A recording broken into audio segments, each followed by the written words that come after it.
Do you have senioritis? I a little bit have senioritis. Well, I guess we're 5th-year seniors, so maybe we're not. We've had senioritis for years. We've had senioritis for so long, everybody. I don't want to do any homework. I asked ChatGPT to generate a topic idea for us this week. I didn't, everyone. I didn't. I'm kidding. AI is the worst. Don't do it. You know, there's all this. So I was talking to somebody who, whatever, it's not important. But apparently, like, there is a big issue out in those KU romance streets these days. Oh, I'm sure. There is a lot of churn that readers are stumbling upon that is coming out of these AI machines. So be vigilant. It's really hard for me to get behind this here technology you're telling me is going to be life-changing when it seems most suited to running scams, no matter where it Right. is. I was like, so it's very hard to believe this is going to change everything when the people who are predominantly using it are scammers. Regardless of industry, someone's scamming with this shit. What's wild is, so I'm a member of the Authors Guild, right? Yeah. I joined because I wanted to be involved in an organization that would be putting money and legal knowledge and hopefully some sort of power behind anti-book banning legislation, right? And RWA never did anything like that, but definitely isn't doing it now. And the guild is, the Authors Guild is.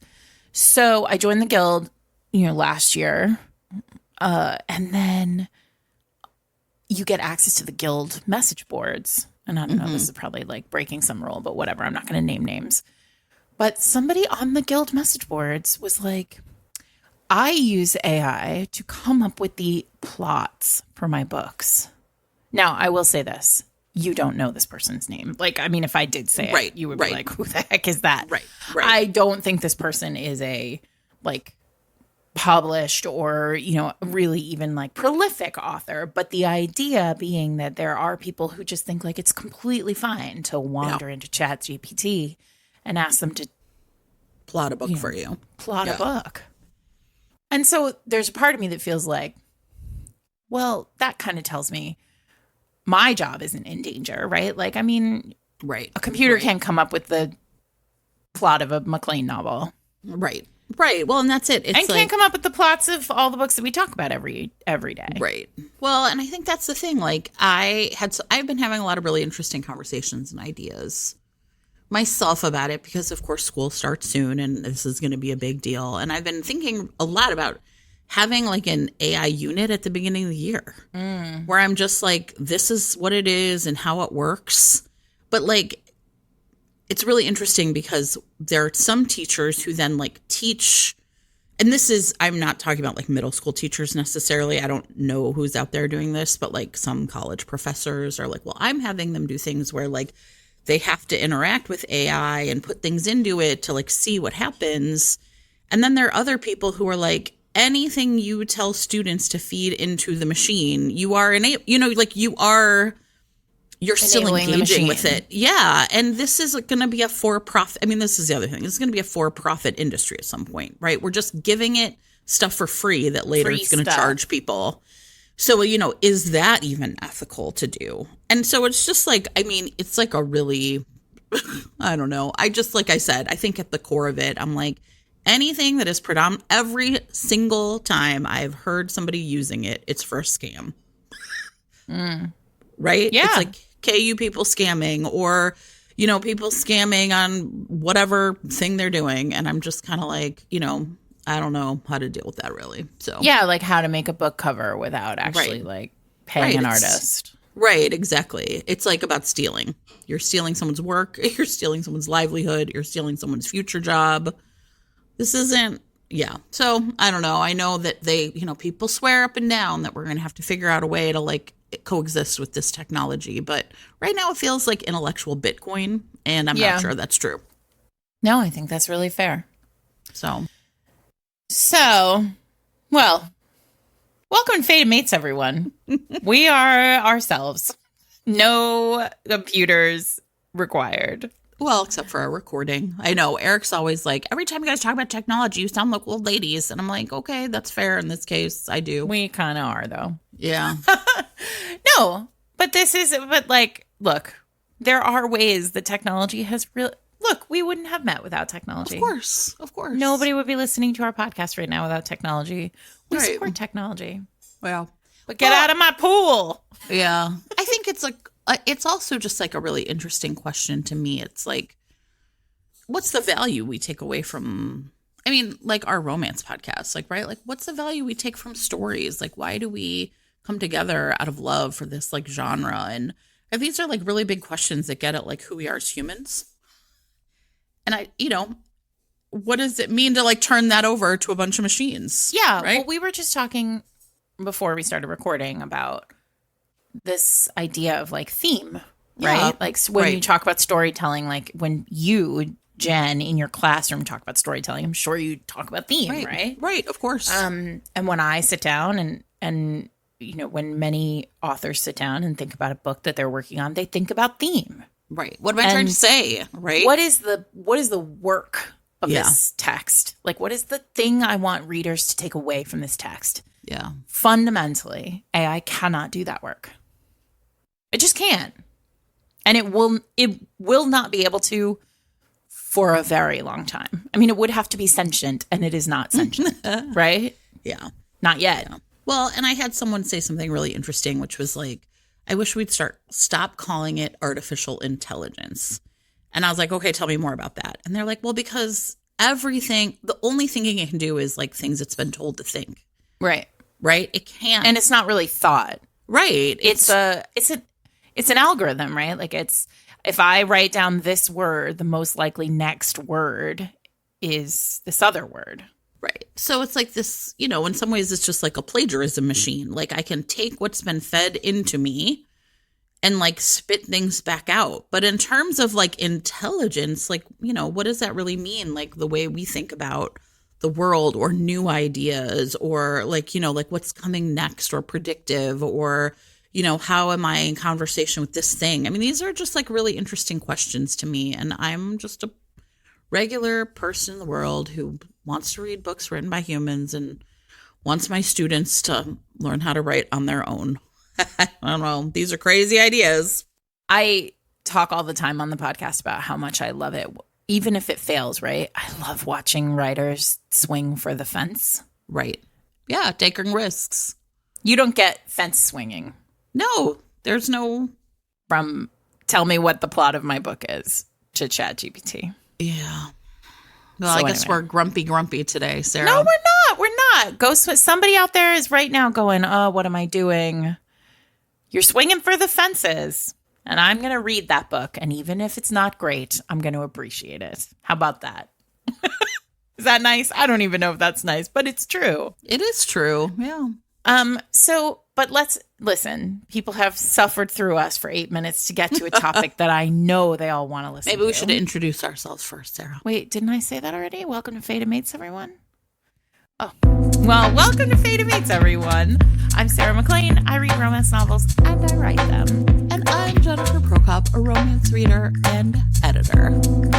And we're talking about our favorite flavor of man today. Which is to say, Exasperated Man, trademark B.andherbooks. But really, you all can just call this Grumpy Sunshine. Part of the reason, obviously, next week we're going to be talking about Knockout. And so Exasperated Man is going to be a nice lead-in to Poor Tommy Go Boom. But so we're we're always like backing up, like, well, what are topics we haven't covered? And, like, could they be related to Sarah's book as we kind of like dive in? And we like kicked around a bunch of different ideas and we kind of landed on like Grumpy Sunshine, although like I think Exasperated Man is a specific flavor of Grumpy Sunshine. The thing that really surprised me, Sarah, is that I was like, oh yeah, I love Grumpy Sunshine. And then I was, as I do, looking at lists, like I've never read a book, right? Looking at lists of Grumpy Sunshine books and was like, oh, maybe I don't love this, because I was looking at lists and lists, and like there are a lot of books I had not read. So I was like, huh. Here's what I'll say. Tell me more. Why did I have a problem? Grumpy Sunshine is right now a very hot keyword. Yeah. And I think I didn't win the lottery, but I'm going to say it anyway. I think it is it's overused for the purposes of people being able to find, like people being able to like, market their books. Yeah. What I will say is that I believe that those of us who began reading romance when you and I began reading romance 17 generations ago, in days of yore, read Warren Anderson and Amy Mallory. And that just installed the button.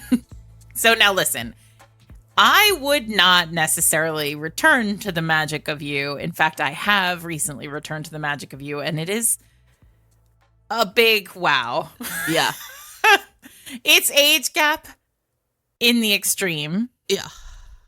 And like not in like kinky way, like in a very like straightforward age gappy way. And it's like not my favorite.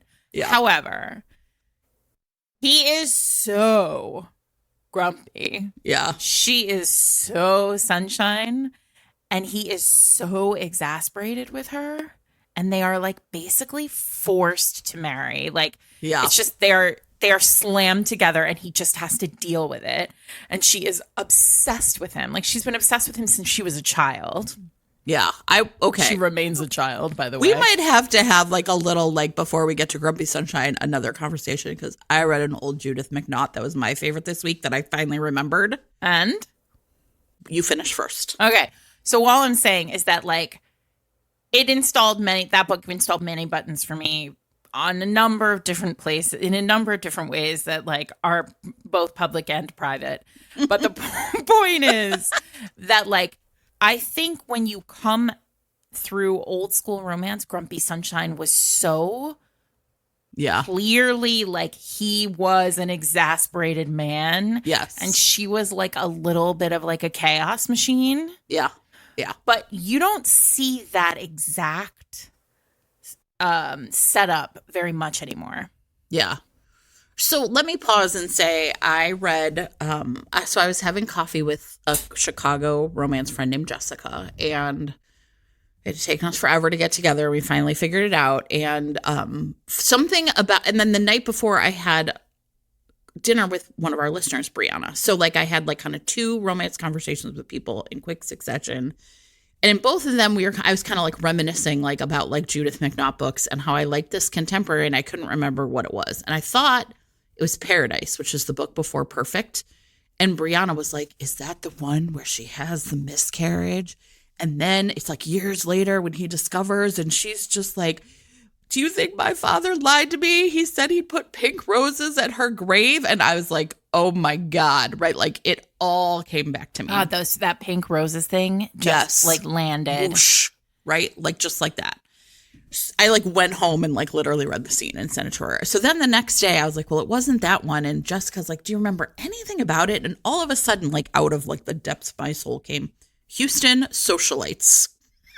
Well, it's McNaught. It's McNaught. I mean, and here's the other thing. So it's Remember When is the book. And the funny thing is I love this fucking book. Sarah, here's the other thing. It was 1996, which means I read it for the first time when I was living in Houston doing TFA. Amazing. It was amazing. And I reread that whole thing in like a night. Yeah.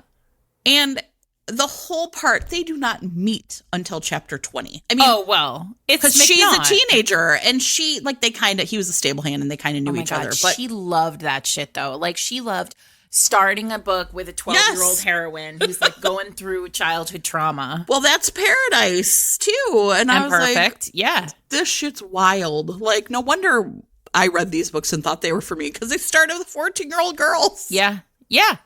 Which now you don't see at all. I mean, here's what I will say. The Magic of You, which is Joanna Lindsay, I don't think it starts with Amy being like young. I think Amy's just like, she's literally like 17. Yeah. And she's like I want that man. And he's like close to 40. Well, this was the funny part.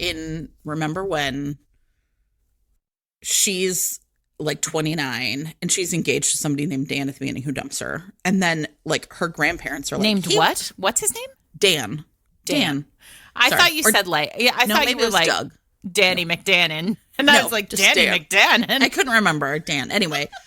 And her grandparents were like, he was in his early 40s. What would he want with a young 29-year-old girl like you? And I was like, all right. Oh, grandma, that's right. But like the Jessica Kane years have really ruined me. But it's interesting because one of the things about Jen, I have to talk about my book that I started reading, and you guys, I read a book this week. You finish. Then we'll okay, I'm just saying, like the grumpy sunshine thing in Remember When, it's not really he's not really grumpy. Like he's pretty into her. His grumpiness is about being forced. I mean, I'd forgotten this. I thought it was also fascinating.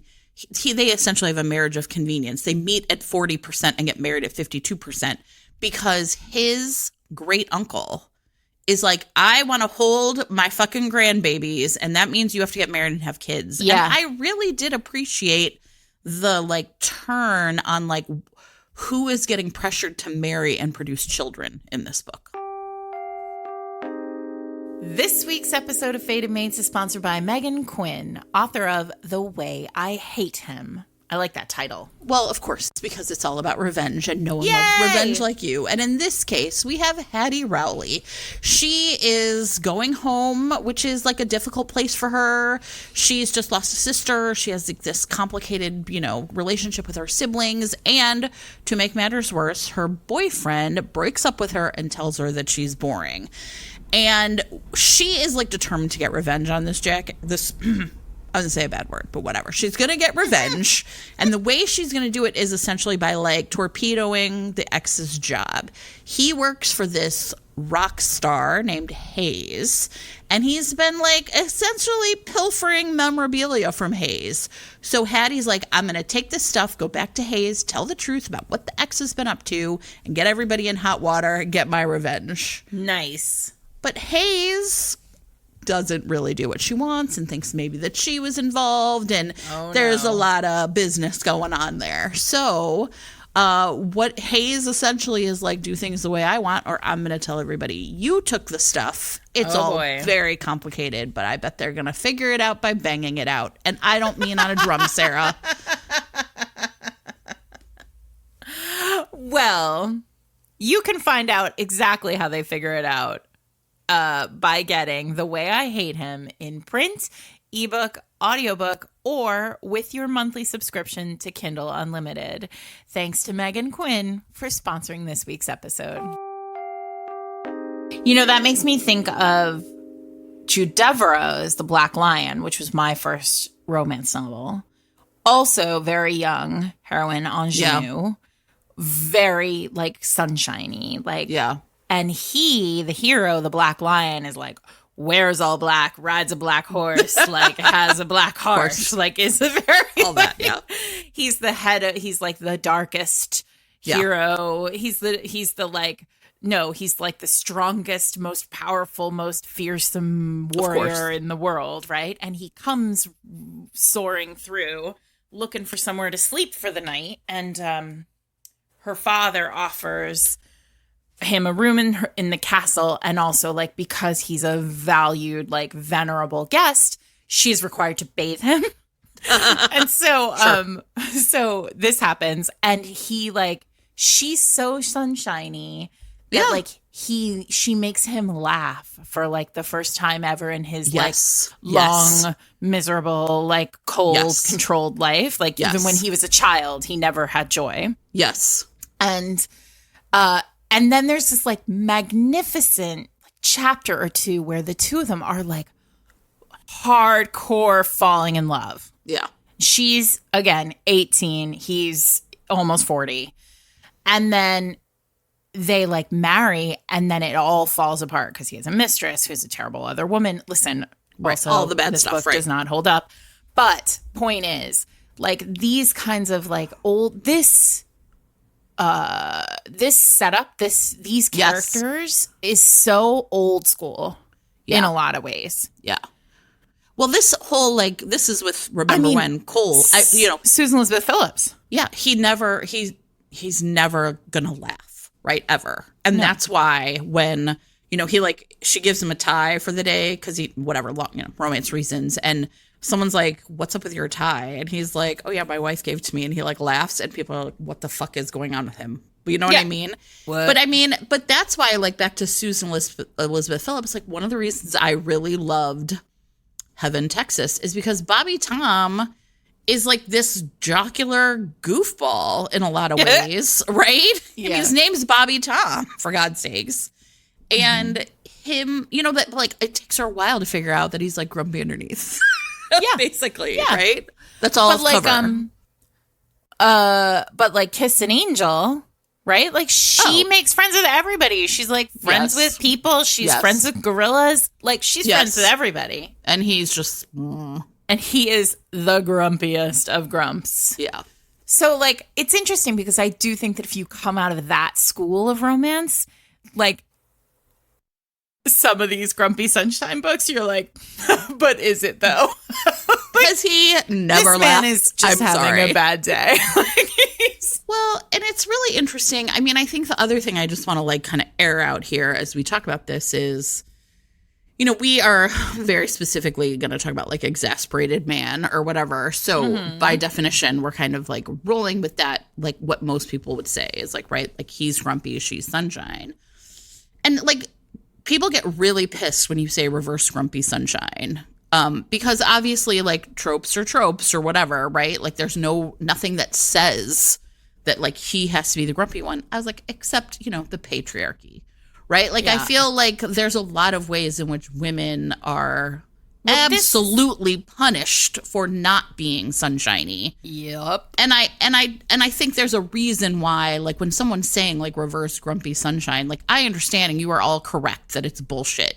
But also, like, right? It is very hard to be a grumpy woman in our society. So, yeah. I mean, I have two books for that. Maybe. Yeah. Okay. Do you want to do those first?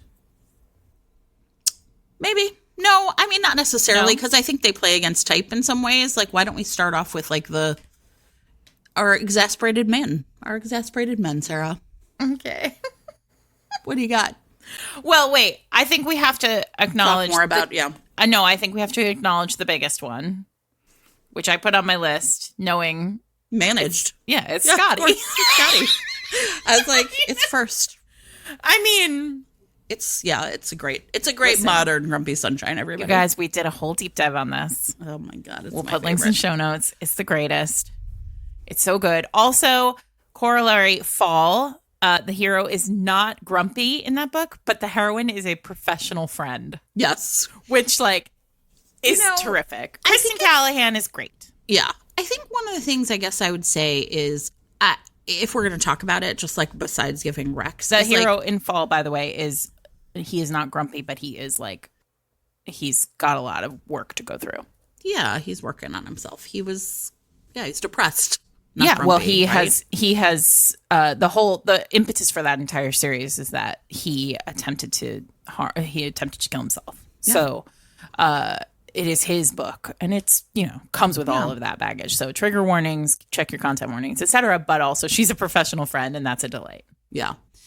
I mean, I think one of the things that's interesting is to think about then is like, what is the source of the grumpiness, right? Like, what is making this person grumpy or exasperated? Because I do think that like there are like different things that drive that. And maybe that's like kind of, so that's like one of the ways I tried to come at it, which is kind of like what's causing the grumpiness, right? Like, I mean, so back to Remember When, right? Cole's grumpy because he's essentially being forced into marriage, but and he's like, I don't want this. And he's worried he's going to lose his company, right? So it's like someone forcing family obligations on him when he wants to just like do professional stuff. But like, and I would say like Scotty in some ways is like the same thing, right? Like so the plot of this book is that he is the manager of the band. And Sophie is going to be their like new social media specialist, essentially. And she just like whatever like little soft spot he has, she just like slots right in, and he cannot stand it. It's like a burr under his saddle. But like his grumpiness is, I think, like situational in some ways as well, right? Like he feels this great responsibility for the band, for their success and their happiness and their safety. But like band people are notoriously, right, like wild men, right? They're the creatives, they're the artists, they're the ones who are, and so this responsibility of like managing them is so great that he is essentially grumpy because of it, right? Like, does that make sense? Would you agree that that's the case?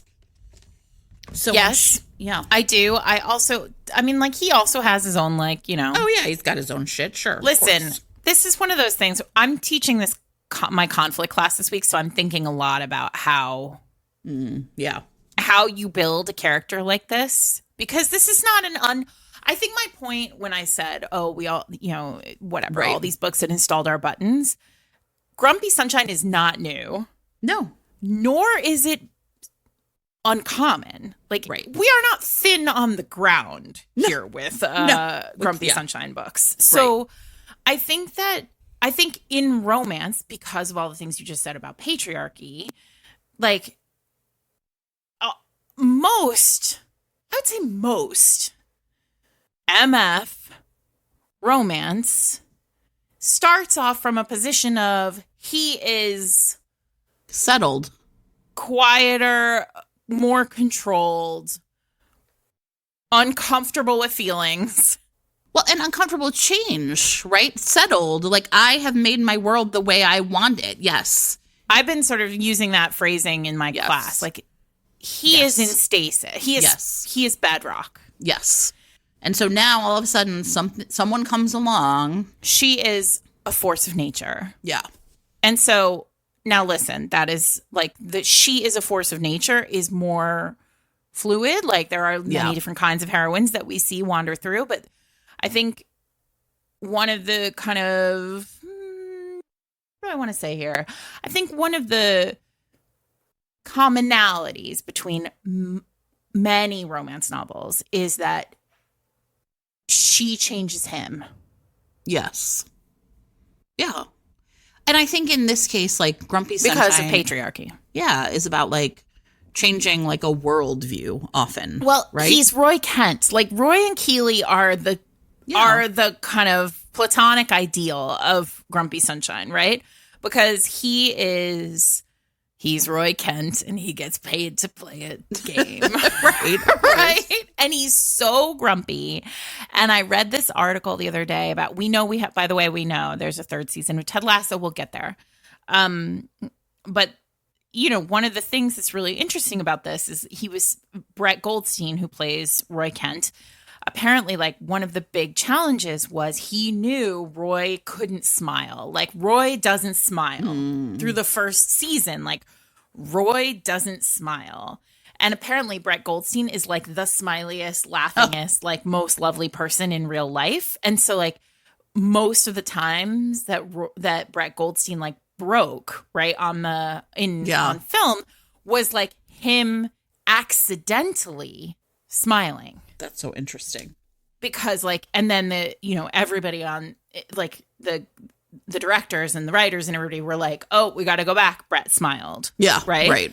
So there's this like sense, and then Keeley comes in, and Keeley is like bright and sunshiny, and she's like, would you rather be a lion or a panda? Right. Like everything about her is like whimsical and fun until you peel that back and you're like, oh, Keeley's like riddled with self-confidence issues and like, all these other things that we don't expect to see in this character. Right. So like there is this really beautiful balance if you tee them up at the beginning of the love story or the beginning of the romance as like complete and utter opposites. Right.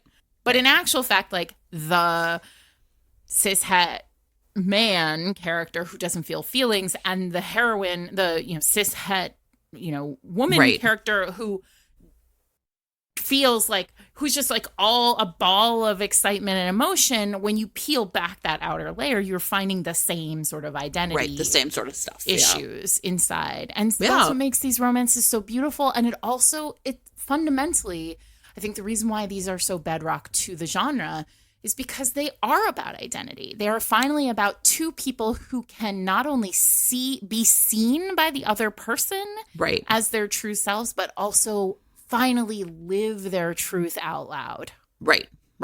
Yeah. And I think that, yeah, I mean, I would agree. So, I mean, Managed to me is like a perfect example of this, right? And I think that it's like one of my top however many favorite books, like top 3. Like, I love it. I love this book a lot. Yeah. I have an old one too that I want to talk about. Another old one. Okay. This is Elizabeth Lowell warrior territory as well. I mean, this is Elizabeth Lowell territory. I don't think Elizabeth Lowell has ever written not grumpy. So, I mean, they're more like angry, but sure. Fair. Yeah. Sure.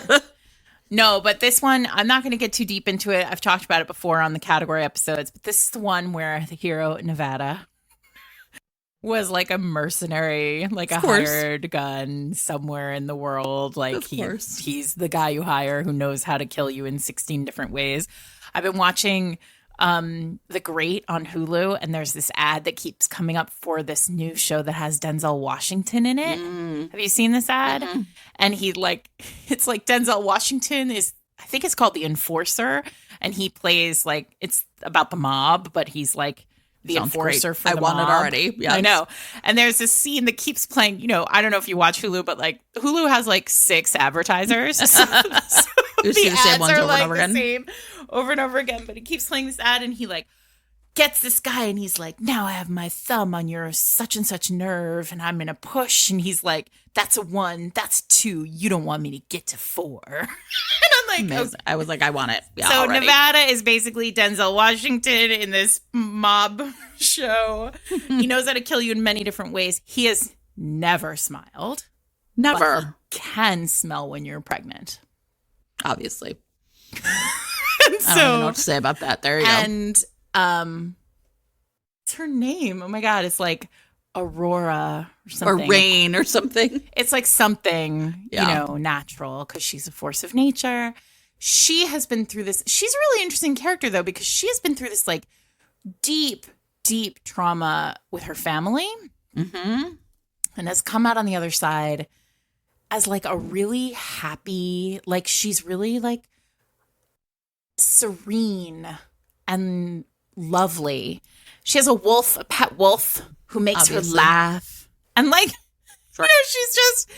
she's like great and very friendly to all people. Eden is her name. Eden. That's right. Is this the one where she like makes him the shirt? Shirt, no. Okay. This is the one where she gets stuck under a rock. And they're big cat hunters. Not hunters, I'm air quoting hunters. They're not hunters. They are trackers. Like, she's like a scientist up there in the like Tennessee foothills tracking mountain lions. There's a wolf. He smells pregnancy on her. There's one of these Elizabeth Lowells with these like Blackthorn brothers where... Oh, yeah. They're all named for states. In order to prove her love for him, she like makes him a shirt by hand, but she like literally sews it by hand, like perfect little stitches because, a sewing machine does that. And she like just doesn't understand how. So, she grew up and, I don't know. It's honestly very... Oh, my God. Wait. But you mentioned, okay, listen, this is I just love good. it. We're all over the place this week. Sorry, everyone. We have one more episode before the end of the season, and then we're going to take a break and come back real fresh. But my favorite, She Makes Him a Shirt. We could do a whole She Makes Him Clothing episode. Put that on the list. My favorite She Makes Him a Shirt episode is a Judith McNaught. It's Double Standards. Do you remember that? No. She knits him a sweater, and it is the exact color of his eyes. Oh, of course. And then he betrays her because he's a fucking asshole. And then he does something. Oh my God, he treats her so poorly. Yeah. And she is so mad that she gives the sweater to his best friend and business partner, who then wears it. And the hero loses his mind. Yeah, I would read that. He's like, garbage, everybody. That's my sweater. Oh, man. Listen, Judith McNaught knows what's up. Yeah, Elizabeth they Lowell. all do. They know. What is the source of his grumpiness is just... Well, I mean, like, so do you think he's an exasperated man? Yeah, do you think he's an exasperated man? Scotty is an exasperated man. Yes, Scotty is exasperated. Yeah. Nevada is exasperated by her... Nevada believes the world is cold and hard. Yeah. And painful. Right. And in order for you to survive it, you also have to be cold and hard and painful. Sure. Eden believes that the world is like, she has been through some shit. Yeah. And she is like, the way you survive in the world is by bringing joy to the table. And he is deeply exasperated by the idea that she would put herself out there. Yeah. And potentially be hurt. Yeah. In fact, now that I'm sort of talking about this, the end moment of this book, you can get this book still. It's in print. It's a Kindle book. You can get it for $3. Terrific. Everybody should go get this. The ending of, listen, your mileage may vary on this. There could be a lot of things in here that are not appropriate. I mean, it is Elizabeth Lowell. But the point is, so by the end, like, she is pregnant, as we know. And she has, like, there's this moment where there's like a talisman, an item that like she wears to prove to herself that love is real, that love is powerful, right? It's the shirt she makes. I feel like this is the book with the shirt. I'm convinced it's the same book. I don't think it is, but okay. And then she goes into one of the other Blackthorn couples has already had a baby, and she goes in and she like hangs this talisman from this ring from the mobile above the baby because she doesn't need it anymore. Right. Because she's pregnant. Like, there's a baby inside her now. Like, there's love inside her right now. Right? It's a lot. And then Nevada comes in after, and they've already broken up. Like, they're in the dark moment of the book, right? Nevada comes in and sees the ring and is like, oh my God, she doesn't believe in love anymore. And he like races to her because like, God damn it, she has to believe in love. Like, that's her bedrock faith. And Nevada will do anything to make sure that she continues to have it because it's what makes her beautiful and powerful and kind and wonderful and like, the platonic ideal of women. And he gets to her and she's like, I don't need it because I already know it's like inside me. And then he's like, wait a second, I smell you. You're pregnant. Romance is unmatched, you guys. You know what it is? I think the shirt is Tennessee's book. I think that's it. Could be. I'll have There's to a clarify. Carolina, a Tennessee, a Nevada. There was a brother Utah and he never got his book. And am I still mad about it? 5 years later. Maybe someday we'll talk to Elizabeth Lowell on the podcast and you can ask her about it. I'll be like, where is Utah's book? No one named Utah was ever going to fall in love. I just want to tell you. Okay, anyway. Romance is unmatched, everybody. I know those. You know what? And smelling pregnancy on heroines, though, this is not, we could also do an episode on that, I think. He's not the only hero who can smell pregnancy. No, well, because all of just recently somebody had one, and I was like, okay. Listen, it's just true. It's just science. Romance science. Oh, boy. That's what we should do an episode on, Jen. Romance science. Put it on the list. I'm going to put it on the list right now. People, we have so many ideas on the list. It's honestly amazing. That's a fun one. Eric will be mad because we won't have a searchable title for it. But romance science is exactly, it should be, you can smell pregnancy. Sure. I mean, any number of things. You can smell someone's... If you're nauseous, you're definitely pregnant. You can smell the notes of someone's personal scent. Yes. Smells like tobacco, sunflower, and happiness. All Men know exactly the smell of every flower. Oh, of course. Of course. This week's episode of Fated Mates is sponsored by Pocket Bookshop in Lancaster, Pennsylvania. This is one of my very favorite independent booksellers, Jen.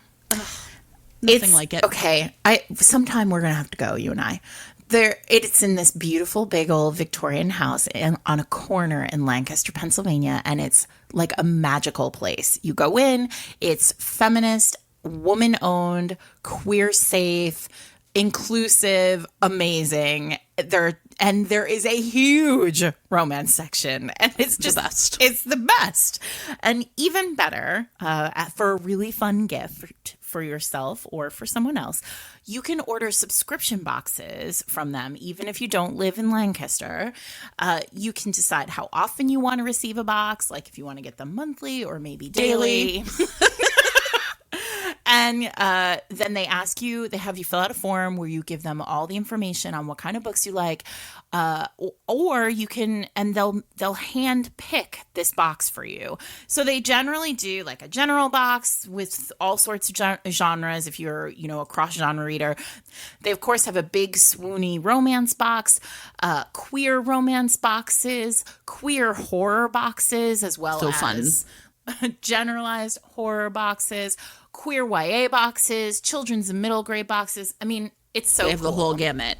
And everybody, their website, if you are not close to this shop, their website is so easy and clear and like really, great to use. So if you are looking forward to like maybe getting this for yourself or for a friend, I feel like you will really be able to like find what you want on their website as well. And Sarah, if you're close by, or not close by, on September 16th, Adriana Herrera, Joanna Shoup, and I will be at Pocketbooks talking about romance novels, having a great time, making people laugh, making people cry, doing the whole nine, signing books. Come out and hang out with us. There are also like amazing farms all over for you to, buy your fall pumpkins and stuff. It's great. They're amazing. They're the best. I love them. Pocketbookshop.com is their website, and you can get tickets to our event and buy subscription boxes while you are there. Thanks for sponsoring this week's episode, and have a great time shopping at their store or online. I'm going to talk to you about one of my favorite Exasperated Man is in a Tessa Bailey book called Worked Up, and his name is Duke. And I love this book. And he is an exasperated man because he has several divorced sisters and they are all living with him. Yes, hilarious. And all he wants to do is like watch SportsCenter. You know what I mean? And he just can't because of all these women in his house. And he is basically from this, of course, learned that like definitely do not get married. Look at the way this all ends up. This is going to be a disaster, right? And along comes Sam, who he meets, I think, in a bar. And she is in town because her brother owns like the, local factory or whatever. And Duke is the foreman at the factory. And these two like meet, and it's just like this incredible, intense chemistry. And she's also determined not to get married for whatever her romance reason is. And these two end up getting married essentially like within 24 hours. And the thing that's really interesting about his exasperation is that it makes him very stubborn. And so her brother intervenes to break up their marriage. And rather than like letting it chase him off, even though he was like, I never wanted to get married, it's what powers his ability to like his determination to not let her go. This is like a primordial grunting Tessa Bailey hero. I mean, Tessa Bailey does Grumpy Sunshine every other book. Yes. Right. So, right. But I mean, this to me is like at some point the grumpiest of, you know what I mean? But I think his grumpiness is really, it's like, you understand that he's a good person, right? Like he's just like not one for feelings, but he lets all his sisters live with him and he's not one for, you know, like sort of caring for people, and yet everyone in town knows that like Duke is the guy you go to if you need help. So, I mean, it's also like a really interesting way of portraying like the grumpiness as being something like everyone can see through, and it being like literally just like a personality trait. Yeah. One of the ways that Sam like really shows him that she cares for him is they're like going to this overnight trip to Atlantic City, and she like gets him a 6-pack of beer and sets up the chair in front of like ESPN. It's so fun. It really is. And she's just like, I just knew that this is what you wanted. It's terrific, everybody. It's really great. It is. Yeah, I mean, Tessa Bailey is just literally on my list as Tessa Bailey. Tessa Bailey. Like, I was just Right. going to talk about Tessa Bailey. But I will say, because this is, we're going to, you know, playing against type, I want to name check Window Shopping by Tessa, because she does try in that book flipping the script. And it's really interesting, right? Because I brought up Ted Lasso already once, and I'm going to bring it up again because, you know, she kind of said, like, this is my Ted Lasso, like, this is my hero who's basically Ted Lasso. And he actually kind of is. Like, he has a mustache and everything. Like, it's very much like a Ted Lasso feel. But he is a department store owner, and he loves Christmas, and there are these like holiday windows, and he's looking for a holiday window dresser, and the heroine has just gotten out of jail for, you know, whatever reasons, big romance reasons here. Like, Yeah. and, you know, and she is so grumpy as a character. She's just really like, she doesn't want anybody to impact her in any way that makes her feel feelings. Yeah. Which, you know, makes sense. And I will say this. This book worked for me in a lot of ways. It was a kind of struggle to like find Ted Lasso as like sexy. Yeah. You're like, But like, listen, what I will say is Tessa can write, and if you do find that Ted Lasso humor and the like Ted Lasso like folksy cuteness sexy in any way, this book is going to really like, it nails it. Like the writing of this, the banter it really feels like you're watching Ted Lasso. Yeah. You know, just win over a grumpy heroine. So I have a grumpy heroine, and then I also have an MM book.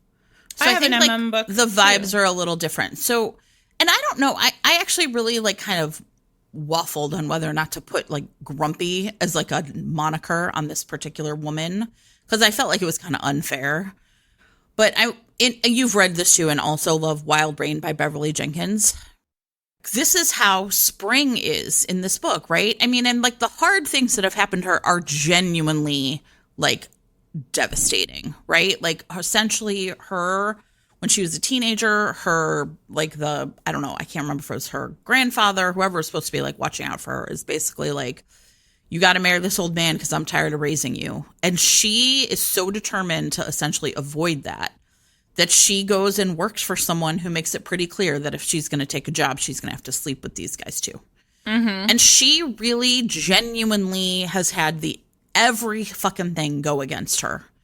And she is such a survivor that then when Colton Lee, who is the hero, right, who is just like again, like reads not as sunshine, but sort of like naive, like he's a city boy, and he like kind of arrives and he's a reporter. And I mean, obviously he's had his own life. I'm not saying he's, you know, like a chump or anything, but he cannot understand her, like why she is so unwilling to accept any kind of help from anybody.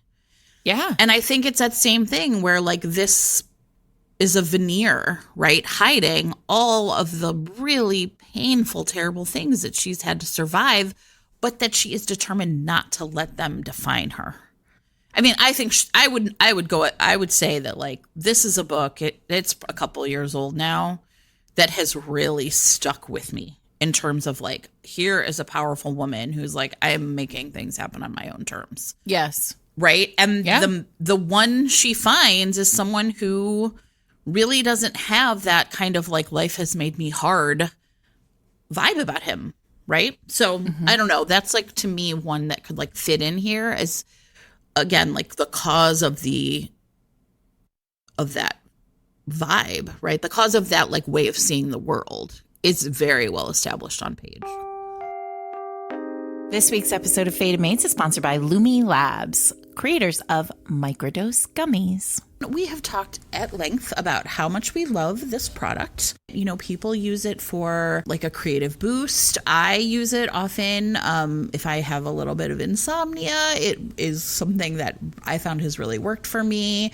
Other people might just want to like sort of get through the day and have that like sort of late energy boost. These microdose gummies are just a terrific way to like sort of experiment with like a tiny amount of THC to see if it helps you kind of manage whatever it is you're managing. And you can get microdose gummies nationwide delivered directly to your door. If you use the code FATEDMATES, you can get free shipping and 30% off your first order at microdose.com. While you're there, you can also learn more about microdosing THC. Links can be found in show notes, of course, as always, but that's microdose.com, code FATEDMATES for 30% off and free shipping directly to your door. Thanks, as always, to Lumi Labs for sponsoring the episode. Did you ever read Jennifer Ashley's Rules for Proper Governess? No. Okay, it's one of the Mackenzie series, but it's like later in the series, I think, because it's not a Mackenzie. Neither of them are Mackenzies. So premise here is that the hero is a widower with 2 children. And this is some real classic like Sound of Music, Mary Poppins shit, where like these 2 kids are nightmares. Like, and they're nightmares for lots of for like reasonable reasons. Like their mom died, right? So he is like at his wit's end. He is Exasperated Man TM with his children, right? He is at his wit's end.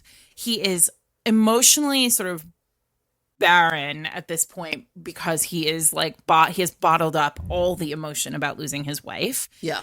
And he is a barrister, right? So he's like literally on the street outside of court, and a pickpocket takes his watch and he grabs her and it's the heroine. She's like a full-on criminal. And she's like, let me go. And then she like gets him to let her go by kissing him. Perfect. No notes. Okay. And then she ends up like his children are like running around like just free because they've run off their last governess, and she rescues them from like a situation where she is, and has to return them to him. And in the moment, like between rescuing them, in the time between rescuing them and returning them to him, like she like basically wins these kids over. Like they are delighted by her, and also they listen to her. She's like Mary Poppins, right? And so she turns up to deliver his children to him and give him like kind of a scathing set down. Like, you really shouldn't let your children play in traffic. And he's like, you have to be my governess. And she's like, but do I though? But then also like she takes the job because he like makes it impossible for her to refuse. And she just like, she is quite literally like light inside his like dark home. Right. And she returns her, joy to this home that has been really full of sorrow. And so it's beautiful. I mean, Jennifer Ashley writes a beautiful book. I love so many of the books in this series. And I really love this one because it does do that kind of work of saving like the sunshine, like filling all the dark corners. Right. And by the end, like there's a lot of joy. And what was the name of that title again? Rules for a Proper Governess. Okay. Yeah, because I haven't read that one. Yeah. So I have some other contemporaries that I think like fill this, like really would like hit this spot. I have a question. Yeah. I have one that I'm like, would we call this? Yeah. So can we do that one? Yeah. What about the bride test? Huh. That was sort of, it was, when we decided on this topic, I immediately was like, what about the bride test? Which is Helen Hoeing. But then I was like, is he grumpy? He's autistic. Right. Yeah. I mean, so I think this is like a really like big question. Like, so he's very controlled. Yeah. And very particular about his world. Yeah. And his mother is not thrilled with his possibilities for marriage. And so she literally goes to Vietnam to find him a bride. Right. And he's pretty upset about that, like, high-handedness of it. And also, though, from what I remember, like, pretty upset at, like, the position that now his bride-to-be is in, right? Which is like, well, what if I'm not interested in her? And now my mom sort of, like, brought this woman over. And, yeah, I mean, I think that she is delightful. Yeah. Oh, yeah, absolutely. Like, the vibe is very, like, she is bright and he is closed off. Right. God, there's a really memorable scene. She is a mother. She has a young daughter still back in Vietnam. And, like, you know how you have those scenes in a book that just will always stick with you? And when her daughter comes back and he, like, sees them together and it's, like, beautiful. It's just, like, a really beautiful moment. I mean, in that book. I think that is my favorite of Helen's books. I think it's so perfectly done. Yeah, and I love that book. If you've never read it, I mean, you should absolutely read The Kiss Quotient too, but, like, The Bride Test is chef's kiss. It's a great book. That is. Yeah, I don't know. That's a really interesting. I guess I feel like he's not Exasperated Man, though. No, not at all. No, he's not exasperated. He's just extraordinarily controlled man. Yeah, right. Huh.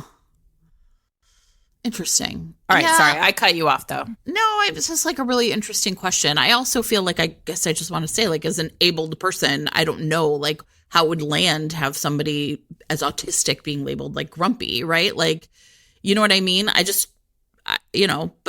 at the same time, I feel like there are times when people will code grumpy characters as autistic, right? Because they like to see, like, potentially, like, see themselves on page or whatever. So, I think these are really interesting questions. But I do think that, like, her vibe is so sunshiny, and he is definitely, like, really, like, this is... My mother has put something in motion I didn't want to happen. So in that sense, I do think right, it qualifies. I was going to talk about Act Your Age Eve Brown. Oh, I have that on my list too, but you go ahead. Well, because talk about an exasperated man. And, for good reason, right? Like, she... Like, the beginning of this book is essentially that what is she, like, back into his car or something? I can't remember. But she causes damage to his property. At a wedding, doesn't she? No, there's a wedding that starts the book, though. Right. Well, and she's the last of the Brown sisters, and she has, She's a goof. Yeah, right, exactly. And she's on a journey of discovering about her identity, too. And he is just this, like, oh, my God. He is, like, a really good exasperated man, Jacob. And he just is, like... The whole entire time, she's, like, desperately, like, I want to make things better. I've got a million ideas. And the entire time, he's like, no, that will not make things better at all. But it does, because he falls in love with her. And it's amazing. All those Brown Sisters books are good, but I have to admit that I have a real soft spot for this one. It might be my favorite. Well, that book is a really good example of, like, a character who in the prior two books was the dog. Like, she is there. She's played for laughs in the earlier books. I mean, listen, Imogen was played for laughs in two books, and then had to talk about that next week. A book, right? Like, think about those of you who are Immortals After Dark fans. Like, this is Nyx, right? Like, at some point you have to turn the ship around, and when you have a character like Eve who has been not just sunshine, but, like, chaotic sunshine, like, wacky summer sunshine, right? for two books, the dynamic has to be really intense, and I think Talia Hibbert really nails it. I have more. I'm sure you do too. Yeah, I have 2 more. Me too. Oh. Maybe 3. I maybe have 3 more. Sorry. All right, Maybe well, then you should go first. I can go you, me, you. Me, yeah. you. The Worst Guy by Kate Canterbury. Oh, okay. And I think Kate Canterbury has quite a few. I think she also seems to specialize in this dynamic. But I haven't read that Jam book, but people think that's a Grumpy Sunshine one. Yeah, exactly. In this one, we have Sebastian Strummel and Sarah Shapiro. And they are both doctors at the same hospital. And like, it's just so great. Like, this man is not even a grump. He is a crank. Like, he is just like completely cranky all the time. Yeah. And he is, I mean, and it comes along with like some judgmental parts of like, right? Like, he's kind of like, why is she like this? Why is her work like this? Right. And they actually have like kind of have this altercation, which ends up with them like destroying some hospital property and being like ordered into like therapy together to kind of figure it out. Because this is like pure romance science here. Of course. Romance therapy and romance job. Right? Romance like workplace. Sure. And it's rules. Yeah. So I think that in terms of capturing like that dynamic of Grumpy Sunshine, where in this case, his grumpiness is really driven by like how much he likes her and just can't say it. It's delightful. It's great. I love it when they're like quiet, because if they let themselves talk, it's all going to come out. He's like a big loudmouth, but I definitely think that that's a big part of it. Just no, I mean, that's just that was just a side note. I love it when they're quiet and can't, Yeah, that's good stuff. They just keep their mouth shut because they're afraid. They just make. Oh yeah, that's like White Out by Audra Anders. Is that? But she's not Sunshine because they're running from bad guys in Antarctica. For sure. What do I have? Oh, I wanted to talk about, I mean, again, very briefly, I wanted to talk about After Hours on Milagro Street because I think this kind of fits. Angelina Lopez is, in my opinion, the one of us who does severe heroines very, very well. Yeah. And her heroines are perfect examples of like hurt people. Yeah. And in this particular case, you have the heroine who has just she's coming home to Kansas from her like job as a fancy barista in Chicago. Not barista. That's a person who makes coffee. Yeah. Fancy bartender in a mixologist in Chicago. She comes home kind of with her life in shambles, like with her reputation in tatters. The whole world thinks she's a real big bitch. And she gets home planning to take over her grandmother's bar and like reinvent herself and prove to her family that she is more than the possible fuck up she was when she left.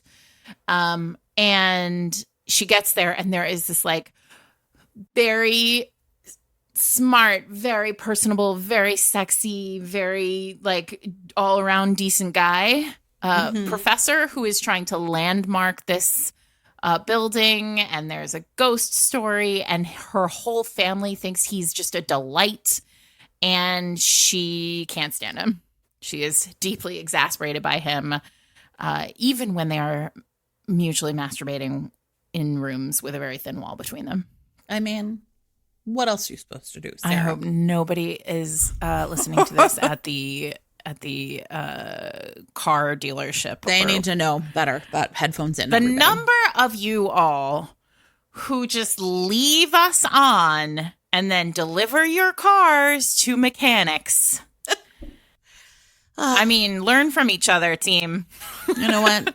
Everybody deserves a Fated Mates talk. Okay. We should do mechanics as an episode. Oh, yeah. There you go. And then you should only listen to it if you are taking the car to the mechanics. Okay, I'm adding that to the list, too. That'd be a good one. Okay. I would like to talk about Shelley Lawrenston, because I think Shelley Lawrenston probably is like funny and great.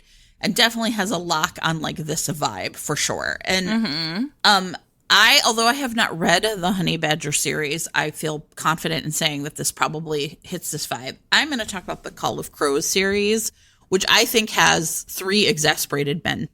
And the reason they are exasperated is because the women in this book are essentially like, I don't know, like Valkyries, I guess. And they all live in like a coven in Los Angeles. And in the first book, Kara, so they have to like die and then be like recreated.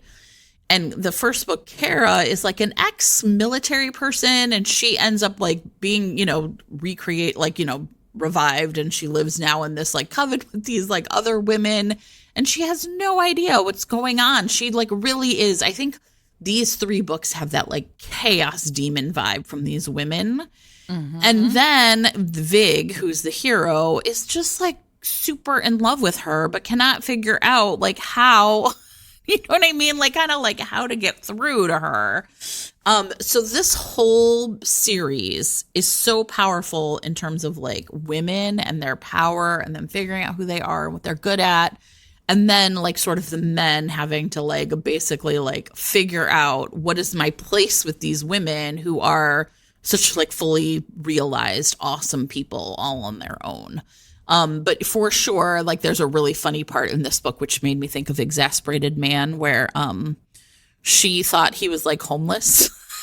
And all of the other guys like figure out that that's what she thought and are like constantly giving him a hard time. And he's just like, are you fucking kidding me? So it's great. But like the whole Call of Crows series, I think definitely. And like I said, I feel certain the Honey Badger series, from what I've read, has that same thing. Nice. Yeah. Wait, you said you had an MM. I do have an MM. I figured we talked about that last. Too. So okay, yeah, because I feel like do it. Is Grumpy Sunshine? How does that vibe change, right, in this scenario? Yeah, and I'm just having. I don't know what's wrong with me. I'm having like a Roy Kent thing here. I don't know, but I want to talk about Chloe Leese, who I don't think we've talked about on this podcast before. But she has a book called Everything for You, which is. Literally billed as like Roy Kent, Grumpy Sunshine. Yeah. It's a soccer team. There's an aging, extreme grump, dark-haired, bearded. You see the, you all have where this is going. You all know where we're going with this. And a new hotshot, very sunshiny, like superstar. And they like the Oliver, the old one, has just never been nice to him. He has just been morose. And like, you know that moment, you know the movie French Kiss, which right now you can't find anywhere, by the way. Sure. It doesn't stream, which is, I'm very upset. But there's this moment where Kevin Kline says, "You people make my ass twitch." Or like, it's like that, right? Like there's just like, that's the vibe, He just can't stand him because he's just too much. He's too bright. He's too friendly. He's too sunshiny. He's too attractive. He's too much. And so they finally get into it on the field, and their coach is like, "Listen, I'm stripping both of you of like all of your princess points if you don't get it together, including like your ability to be captain." So they have to make a deal that they're going to try to understand each other, and they fall in love, and it's really nice. Nice. It's really nice. Mine is it's the first book in the Big Bad Wolf series by Charlie Adara. I think it is called The Wolf at the Door. Sorry. And in this one of the things that's really interesting, and again, I was kind of like, is this Grumpy Sunshine? The narrator is Cooper Dayton. Is that right? Cooper Dayton. And he is an agent for something called like the BIA, which is essentially like he'd worked as the FBI agent. And it's really interesting the way this like all plays out, because there was some sort of attack that he suffered. And after this attack, he's recruited by this BIA, which is essentially like, he like goes in and they're like, okay, well, we can tell you what attacked you if you agree to work for us, but you can never not work for us once we tell you. Oh boy. Right. It's like he's being given the red pill or the blue pill or whatever the pill is. And the pill is like werewolves exist. And the thing and then he like works for them for a while. You got health insurance. Yeah. He worked for them for a while, and what's sort of clear is like his partner is actually like really prejudiced against werewolves, right? So and Cooper is kind of like, this feels wrong. I don't really quite feel like we're doing this right, but he's also like, well, this is my partner and he's training me, right? But also because he was wounded so grievously by, like, you know, by a werewolf. Ostensibly like, a werewolf. Right, exactly. Mm-hmm. Like at the beginning, you don't know, but you kind of know. His grumpiness is really about fear, right? And so he's just like really afraid. And it terrifies him that he like kind of can't make sense of this world he's in. And so what happens is there's a case outside of Portland, Maine, and for the first time he's going to be like teamed up with like a werewolf partner. Mm-hmm. And this is this guy's special agent. Wait, Park. Sorry, mm-hmm. a one-syllable word. And it's really interesting because it's single point of view. Park just feels really like cool, calm, and collected. So it's not like sunshine exactly, mm-hmm. but it is for Cooper. Like you see him like so desperate for like understanding. And that's the thing that like Park represents, is like knowledge, right? Like sunshine, literally like shining some light on this thing that he has been really terrifying him. This is a great book. I mean, I don't know. It's just really engaging from the jump. And it's got a good setup, right? Because immediately he's like, you know, it's not just that you have a new partner, but like you and your partner are going away on a, you know, to another place, and you have to share a rental car, and you know what I mean? All that stuff. But I also think it's like a lot of it is, in this case, like grumpiness. Remember, we were talking about like control. Cooper has known that things are out of control. He's known that something is wrong, but he didn't have the information to like kind of make sense of it all. And so it's like a really interesting, I think, like dynamic, because he is exasperated, but it's like because he's afraid. He's scared. Like he literally gets like is having like psychosomatic fear of like sickness and illness, like because of his injury was like to his intestines. And it's just like, I don't know, I thought it was great. So I think it's like a really good example of, in this case, Grumpy Sunshine being more about like knowledge and lack of knowledge. Yeah. I love that. It's really good. All right. That's it, you guys. We did it. I think we did the job. We put a lot of books in people's hands today. What do we want to say? Next week, it's Knockout Week. Ooh, exciting. So that'll release, Knockout releases on Tuesday, and the episode will come out on Wednesday. And if you would like to pre-order the book, you still have time to do it and get it in your home, in your house. Meg, why did I just call you that? That's weird. I don't know, but I like it. Jen, have you seen the back of this book? Did you see it? I put it on Instagram today. Well, that's why I didn't see it, Sarah. I was going to show it to you, but I don't have a copy here. But, oh, yes, I do. Hang on. They're going to come to my house. I ordered, like, a bunch of them. Well, I'm mailing you one, too, because it's dedicated to you. I know. I can't even. It's so amazing. Oh, yes. Look at that. There's a clinch on the back. He's on a chaise. She's on top. Because of course she is. Because Imogen. An exasperated man is exasperated. Oh God, the most exasperated man. I can't wait till next week till we talk about it. So exasperated. But anyway, so you can pre-order My Exasperated Man right now. The book is Knockout. It's out next week. Next week's episode is a deep dive, but we always try not to really do spoilers, right? Just like kind of, your vibe of writing it. And then 2 weeks off, and then we start season 6, which is so exciting. It is exciting. If you love us so much that you just can't imagine, like you would just really love to have us more, you can join our Patreon at fatedmates.net/Patreon. You can find us on Twitter at Fated Mates and on Instagram at Fated Mates Pod. Jen and I will both be with Adriana Herrera at the Yale University Romance Conference September 7th and 8th. So come out and hang out with us. We'll have stickers and pins and all sorts of things for you. Yeah. You can find that information in show notes. If you want to hang out with me and Elena Armas in New York City, that is September 5th. And that'll be super fun. You can get tickets for us talking about our books in Union Square on September 5th. Links in show notes. Yeah. And if you're in Pennsylvania, anywhere near Lancaster, Adriana Herrera, Joanna Shoup, and I will be at Pocket Bookshop on September 16th talking about romance novels. Fun. I know. That was sort of a mishmash. It was not in chronological order, but, you know. It's all right. You'll check show notes, everybody, and we're going to have a good time. Thanks so much, everyone. See you next week.